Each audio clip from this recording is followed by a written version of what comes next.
দক্ষিণ কলকাতার এলগিন রোডের ওপর নেতাজির বাড়ির খুব কাছেই রয়েছে সেন্ট মেরিস চার্চ।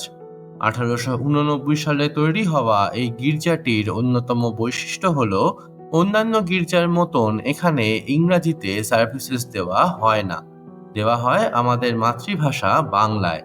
কলকাতায় 1858 সাল নাগাদ প্রথম বাংলাতে সার্ভিসেস দেওয়া শুরু করেন রেভারেন্ড হরিহর সান্ডেল। ধীরে ধীরে বাঙালি খ্রিস্টানদের সংখ্যা বাড়তে শুরু করলে রেভারেন্ড সান্ডেল উদ্যোগ নেন একটি বিশেষ গির্জা তৈরি করার। সেই মতন এলগিন রোডের ওপর তৈরি করা হয় এই সেন্ট মেরিস চার্চ। এখানে বাংলা ভাষা ব্যবহার করা হতো বলে গির্জাটি অনেকের কাছেই বাংলা ক্যাথিড্রাল বা বাঙালি ক্যাথিড্রাল নামেও পরিচিত।